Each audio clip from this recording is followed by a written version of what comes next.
আসসালামু আলাইকুম দর্শক, আজকে কিন্তু একটা ঘটনায় বিএনপি অনেক স্কোর পেয়েছিল।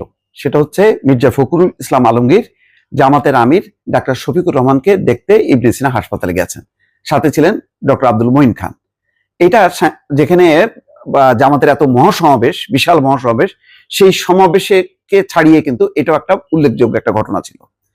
কিন্তু তারা এই ক্রেডিটটা তারা আরো সুন্দরভাবে নিতে পারতো যদি চকরিয়ায় একটি অপ্রীতিকর ঘটনা যদি না ঘটাতো সেখানকার বিএনপির নেতাকর্মীরা। তারা কি করলো? নাসিরউদ্দিন পাটোয়ারি, সালাউদ্দিন আহমেদ বিএনপির স্থায়ী কমিটির সদস্য, অন্যতম এখন নেতা, যিনি নেতৃত্ব দিচ্ছেন ঐকমত্য কমিশনে, তাকে উদ্দেশ্য করে বলেছে যে শিলং এর গডফাদার এখন চকরিয়ায়, তাকেও বরদাস্ত করা হবে না।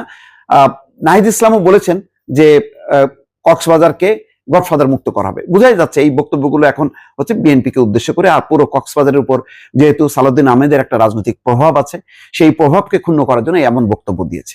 তো এটা তো বক্তব্য, আমি বুঝলাম এটা নিয়ে সমালোচনা করা যেতে পারে, এটা নিয়ে প্রতিবাদ করা যেতে পারে, বিবৃতি দেওয়া যেতে পারে, বা প্রতিবাদ সমাবেশ করা যেতে পারে।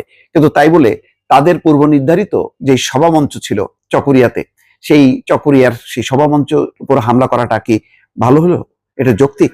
পরে সেনাবাহিনী, পুলিশ যে তাদেরকে ধাওয়া করে সেখানে ছত্রভঙ্গ করে।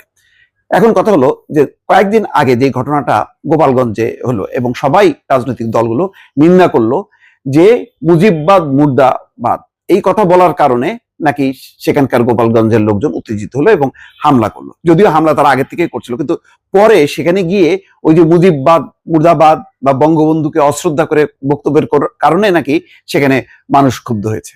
কি করলো? তারপরে হামলা করলো। তাহলে আপনি যদি মিলান সেই গোপালগঞ্জের ঘটনা আর চকরিয়ার ঘটনা, অনেকটা কিন্তু মিলে যায়। তাহলে গোপালগঞ্জের যেই নিন্দনীয় কর্মকাণ্ড, সেটাকে আমি অনুসরণ করব কেন? সেটা অনুসরণ করে সেটা কেন চকরিয়ায় পৌঁছাবে? এটা কি ঠিক হলো? বিএনপি আজকে অনেকগুলি প্লাস পয়েন্টে চলে গেল হঠাৎ করেই, যেখানে মোটামুটি জামাত, এনসিপি নানাভাবে তাদের নানা পয়েন্টে সমালোচনা করছিল যে তারা পিয়ার বোঝে না, জনগণ পিয়ার বোঝে, হ্যাঁ, এবং ঠিকই সংস্কার হবে। তারপরে তাদের নানান বিষয়গুলো নিয়ে, দুর্নীতি, চাঁদাবাজি, এগুলো নিয়ে কথা বলছিল। তো এগুলি তো চলবে রাজনীতিতে, গণতান্ত্রিক রাজনীতিতে সমালোচনা হবে না, এক দল আর এক দলের সমালোচনা করবে না, এটা তো হইতেই পারে না। তাহলে তো গণতন্ত্রই এগোবে না যদি সমালোচনা, আত্মসমালোচনা না থাকে। কিন্তু সেই সমালোচনাগুলো হিংসাত্মক হবে কেন? সেই সমালোচনাগুলোকে আমি অন্য দলের গণতান্ত্রিক অধিকারের উপর হস্তক্ষেপ করব কেন? কেন আমি আঘাত করব, হামলা করব? সেই অধিকার কি আছে? এখন আমি আমার শক্তি আছে বলে আমি হামলা চালাবো চকরিয়াতে এনসিপির উপর, গোপালগঞ্জে তো তাহলে তাই হলো, সেখানে তাদের শক্তি আছে, সুতরাং তারা হামলা চালালো। তাহলে কি এক ধরনের কি আমরা বৈধতা দিয়ে দিলাম না গোপালগঞ্জের এই হামলাকে? চকরিয়ার এই ঘটনাটা যদি না ঘটতো, কি এমন মহাভারত অশুদ্ধ হতো? বরং তারা যদি একটা স্টেটমেন্ট দিত, বিবৃতি দিত যে এই ধরনের শিলং থেকে গডফাদার এসছে কক্সবাজারে বা চকরিয়াতে, এটা নিন্দনীয়। কারণ এই ধরনের বক্তব্যকে তো মানুষ পছন্দ করবে না, এবং এনসিপির নেতাদের অনেক বক্তব্যই কিন্তু মানুষ পছন্দ করছে না। তাদের বডি ল্যাঙ্গুয়েজ, তাদের এই বক্তব্যগুলো যে ছোট মুখে বড় কথা, সমালোচনা হচ্ছিল।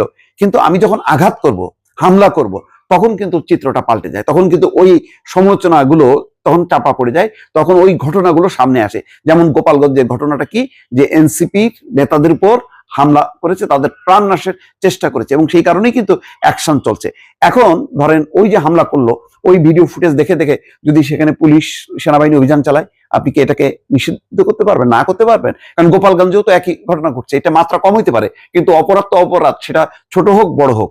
সুতরাং বিএনপিকে অবশ্যই আমি মনে করি একটা রাজনৈতিক ভুল, স্থানীয় পর্যায়ের বিএনপি নেতা কর্মীদের ব্যাপারে কেন্দ্রীয় পর্যায় থেকে একটা বার্তা দেওয়া উচিত। দর্শক ভালো থাকবেন, আল্লাহ হাফেজ।